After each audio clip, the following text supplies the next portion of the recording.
Got an iPhone 12 Pro Max today with no image, and this came from another shop, and what I was told is that the display was connected backwards, and I'm not sure how that happens exactly. You know, when you install these, obviously normally plug this in like this, so what that means is that this thing was connected this direction instead, and that's going to cause some problems because we have a number of different circuits that are going to be reversed and connected to the opposite side of where they're supposed to be, and I don't even know how bad the damage is going to be on this. I do know that another technician took a look around and did some probing and stuff down in here, so there is some underfill or overfill removed from those areas, but I also think that I see a screw down inside here. But anyways, I'll put this under the microscope and we'll take a look. I'm going to do some probing. My biggest concern is that we're probably going to have some ground and some high voltage lines that ended up being connected to the wrong area there, and I don't know how extensive this damage is going to be or if it's even fixable, but we'll take some measurements and see what's going on. Yeah, so as I mentioned, we have a screw down here. I'm sure that's not why there's no image, but kind of makes you wonder how that happened. Anyways, if we take a look at the display connector here, you can see there's been a little probing going on here in the top right hand corner. We're actually missing something. I think it's a filter, but really not too much of a concern, I don't think, as far as the image goes, because these are touch related lines that go right in this area here. I would suspect that we're probably down around this area a little more so when it comes to having problems with the image. So I'm going to check these in diode mode and compare them to ZXW and see what we've got. So my red probe's on ground. I'm in diode mode. Over here on the left we have 505, and that is actually good. Across the top here we're going to have 3 OLs. 1, 2, 3. And then the fourth one is in the 600 range, so that looks good. Next one over should be ground. We've got ground, and right next to that we have a 263 or 0.263, and that is showing 657, so that's interesting. So that should be, yeah, that should be around 263. The one next to it should be in the 600 range, and it is. But this, already we've got a value here that doesn't match what I would have expected. So I'm going to check a couple on the bottom row real quick before we pursue that one. Okay, here we go. So across the bottom, we should be looking at 5, 4, 3, 3, 3. Let's see. So we've got 5, 4, 3, 3, 3. I'm not going to call out the exact number because it doesn't have to be a perfect match, 500, but in that range. So we're going to go 3, 5, 3, 5, and 3. So a lot of these look about where they should, with the exception of the one here on the top, number 6 over, which is showing 654, but that should actually be quite a bit lower than that. And the interesting thing about that is it should also have continuity over to where the charge port connects over here.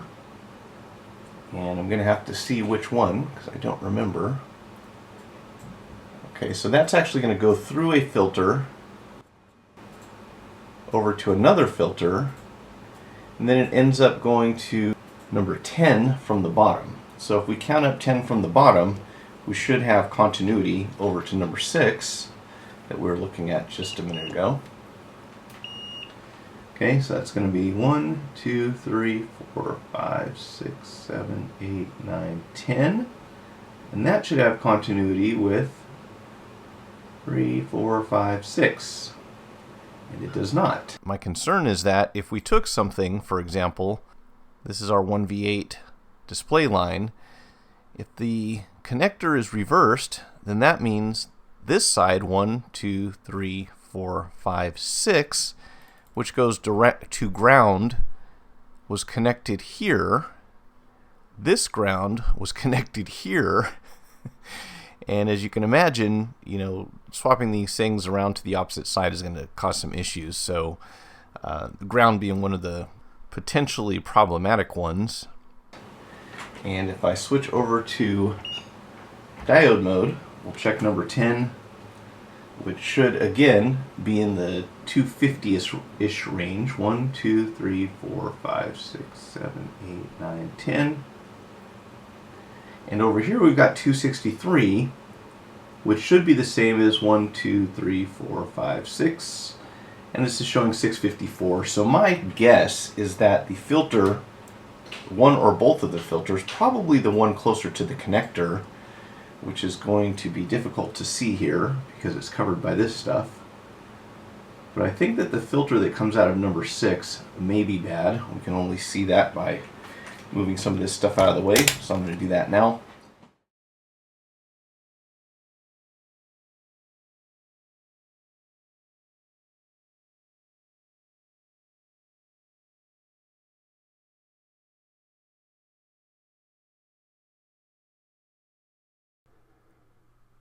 Alright, so on this filter we've got about 0.600 on one side and about 0.250 on the other side. Looks like it has not completely failed, but it's definitely not doing its job.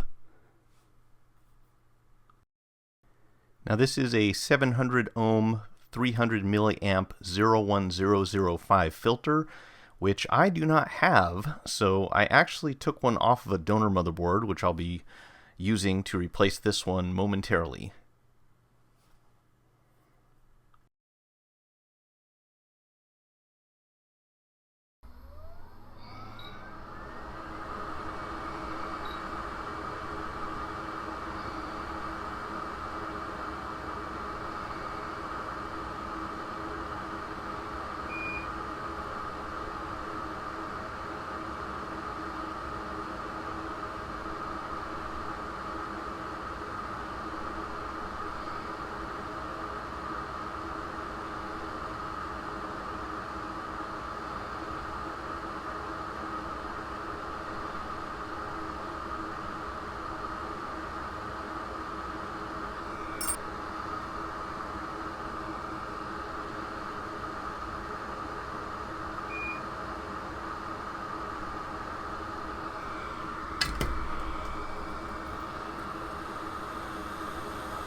Now I did have a little trouble getting this thing to sit down flush, and I think that's because there might have been a little bit of gunk left over from when it was on the donor board. Eventually, though, I did manage to get it to sit in place properly.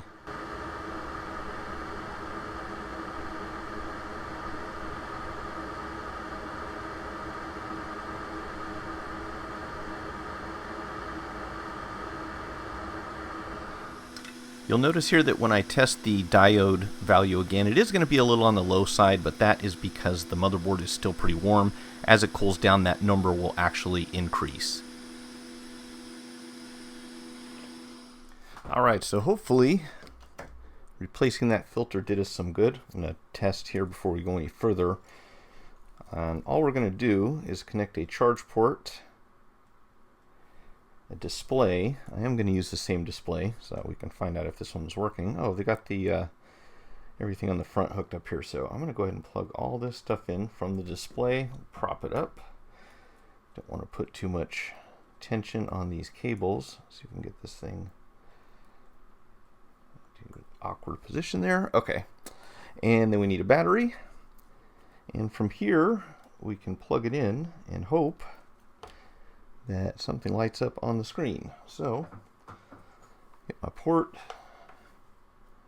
connected. And, oh, and we got an apple. So that is good news. Now, I don't have the passcode for this phone. So even if it does turn on, I'm not going to be able to fully test it. But we should at least be able to see if the touch is working. And if we've got touch and image, we definitely have backlight. Then we're looking pretty good so far. Okay, so we got iPhone unavailable. I would assume that someone probably was hitting the touch screen because they couldn't see what was going on, entered the, oh, do you see that? I just woke up. So we hit the emergency. We've actually got touch. And so far, so good. Now, again, I don't know if this has a passcode on it, so I'm going to wait for a minute. And I will pause the camera and we'll check on it momentarily. Right, it has been a minute, and I don't know if there's anything on the screen for this phone. So I'm going to check when it wakes up just to make sure. Yeah, so we've got somebody's photos here, so let me get it to the lock screen. And as you can see, we've got touch, we've got image, and I don't feel any excessive heat here, which I was told it was getting very hot before. So I think we are ready to replace the remainder of the missing components, and hopefully this phone's good to go. I won't know for sure until we get a passcode, but I think we're okay.